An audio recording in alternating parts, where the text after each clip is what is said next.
This is Cardinal Francis George. I invite you to join me for the next few minutes to reflect with Father Robert Barron on the Word of God, which is the Word on Fire.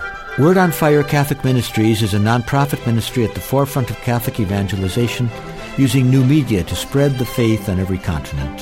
Father Barron challenges us to open our hearts to the Word on Fire, which is God's word of love for each of us. If our hearts are open, the Lord can change and transform us so that we might speak with love about the one who is love. The global benefactors of Word on Fire, with the support of the Archdiocese of Chicago, now present Word on Fire. Peace be with you. Friends, we are privileged this week to hear as our gospel that magnificent passage in the 10th chapter of Mark concerning the curing of Bartimaeus, the blind man. The story, undoubtedly preserves a memory of a real event. Richard Bauckham is a contemporary Protestant biblical scholar, but he wrote a wonderful book suggesting that when the name of a particular person is retained in one of these biblical stories, so think of the daughter of Jairus, for example, and here Bartimaeus is named. When that happens, Bauckham says, it signals the dense facticity of the story, the historicity of it. It's based on something that really happened. Perhaps because that person, him or herself, is still around to have corrected and communicated the narrative. So let's presume this really happened. Bartimaeus would still be around as the early Christians began to tell the story, and he would have said, well, here's the way it happened. Or, no, don't tell it that way. This is how it really happened. But, as I've often said, these stories that are real, they tell real history, are included in the Gospels usually because they also have a powerful symbolic and spiritual valence. Put it differently, the Gospel writers aren't just journalistic recorders. They're great theological artists. So as they tell the story, they're also speaking at a symbolic and spiritual level that's meant to apply to all of us. This is a great example of this principle. So let's take it step by step. Bartimaeus is blind. Blindness in the Bible is very often a symbol of spiritual blindness. The incapacity to see what's really the case. The inability to take in what truly matters. The incapacity to see the big picture. Blind people, those who are physically blind, stumble about. They're unable to walk confidently. Well, this is true of the spiritually blind. It's all of us to one degree or another. What is the goal of my life? What is the path I should walk? What are the obstacles I should be avoiding? Well, see, most of us, we don't know. We're lost. We stumble about. We don't get it. That's why all of us are meant to identify with Bartimaeus precisely in his blindness. More to it. Bartimaeus sits by the walls of Jericho. Now, Jericho is an ancient city, one of the most ancient on the planet.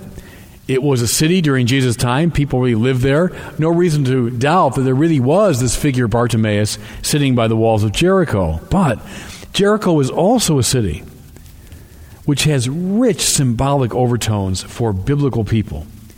Why? Well, it was the city that the invading Israelites had to destroy when they came into the Promised Land. Remember, they marched around it and they blew their trumpets and the walls came tumbling down. So not through military might, but through the power of God. Therefore, Jericho stands for the city of sin, the power of sin, that way of organizing ourselves that is opposed to God's way. It's the fallen city. It represents all those institutions marked by corruption and injustice. Remember when God calls Isaiah, and Isaiah says, "But Lord, I'm a man of unclean lips among a people of unclean lips." What he means is, I'm a sinner, and I'm living in a city of sinners. Well, that's Bartimaeus. crouching here by the walls of Jericho. Do you see why he functions as a kind of everyman symbol? But then we see his great virtue. He is a beggar. The spiritual problem today is that most people are blind, but they don't know it. They're blind spiritually, but they act as though they can see. They're focused on worldly goods, wealth, pleasure, honor, power. They don't see how blind they are to the truly important things. Giving oneself to the grace of God, living a life of love. They tend to say, I'm okay and you're okay. They fall into a self-complacency. See, but that's spiritual poison. I don't care how much you've got in the eyes of the world. I don't care how rich and famous and popular, successful you are. If you've not surrendered to the grace of God, you are blind. How wonderful it is that Bartimaeus, a blind man, begs.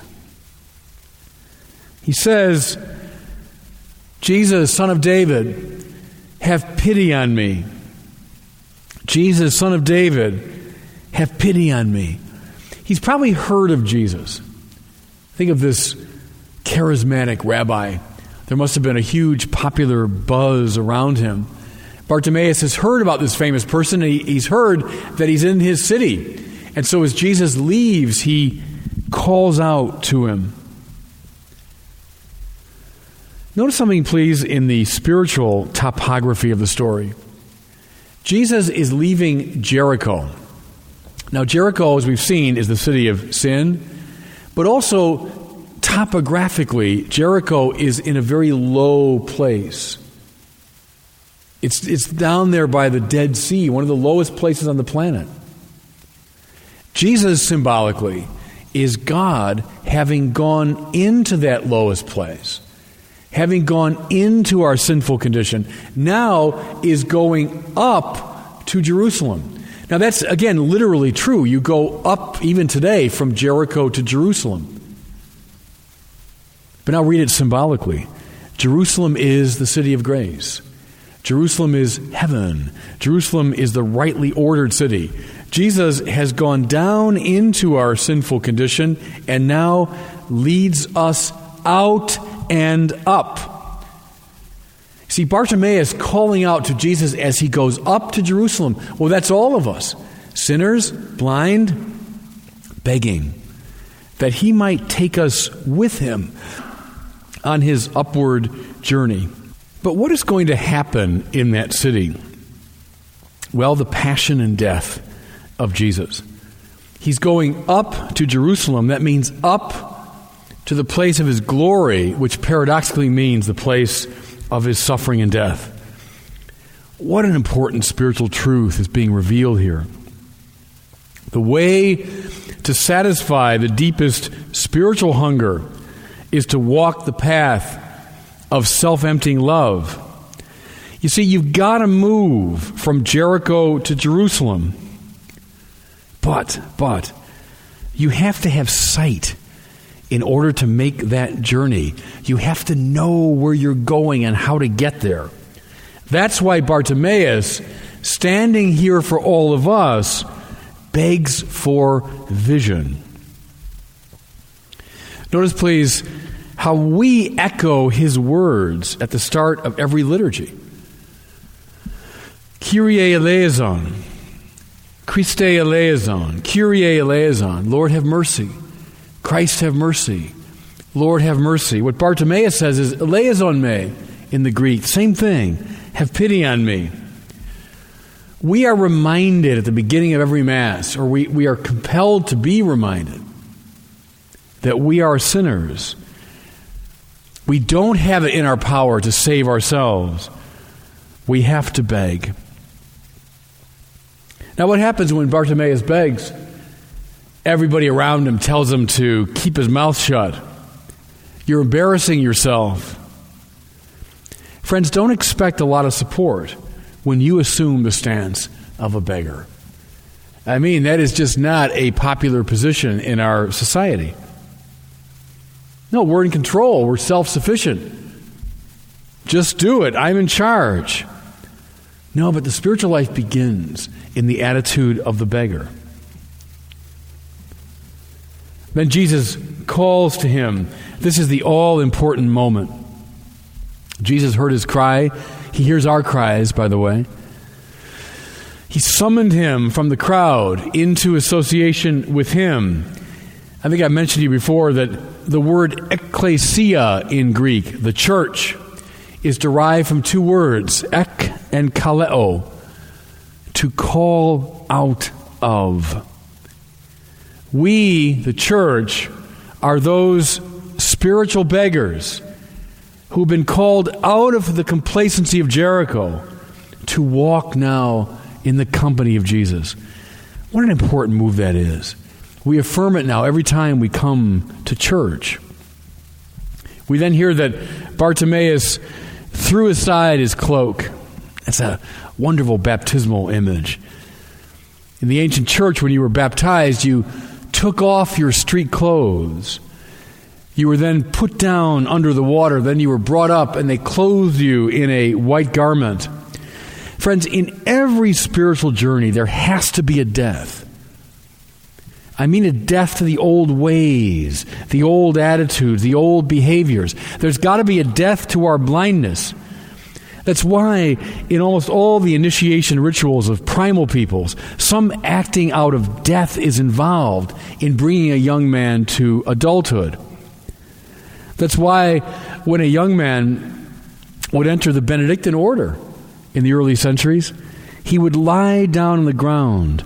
They'd place a funeral pall over him. They'd sing the songs of a funeral mass. You see, he was dying to the old self in order to be reborn. That's Bartimaeus throwing off his cloak. Jesus asks him, "What do you want me to do for you?" Imagine the Lord right now, right in front of you, asking the same question. This is not a worldly figure offering you success, not a genie offering you the fulfillment of 3 wishes. It's not Donald Trump promising you whatever wealth and power can acquire. This is the only person who finally matters, asking you the only question that finally matters. What is it that you want from the deepest part of your soul? And what a brilliant answer Bartimaeus gives. "Master, I want to see." It is, of course, a petition for physical healing, but it's much more than that. It's asking for that one thing that finally matters. Spiritual vision. To know what my life's about, to know the big picture, to know where I'm going. Because listen, you could have all the wealth, pleasure, honor, and power you want. You could have all the worldly goods you could desire. But if you don't see spiritually, it will do you no good. It'll probably destroy you. Bartimaeus asked to see.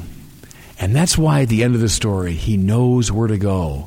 He follows Jesus up the road from Jericho to Jerusalem. He begins to walk the path of salvation that will culminate in that great act of self-emptying love. Friends, that's the whole spiritual life. Enter into the dynamics of Bartimaeus, and God bless you.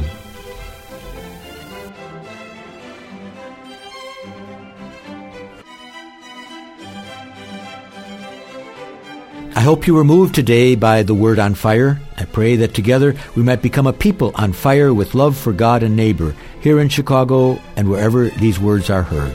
Until we join Father Barron again next week, I'm Cardinal Francis George, and I pray that God will bless you and those you love. Father Robert Barron is combating the crisis of faith in our culture. Father Barron's expanded website can deepen your faith, give you new insights into scriptures, and help you become a better Christian. Go to wordonfire.org and tap into Father Barron's compelling videos, sermons, articles, and much more. Wordonfire.org. Connect with one of the Catholic Church's best messengers, every day, everywhere.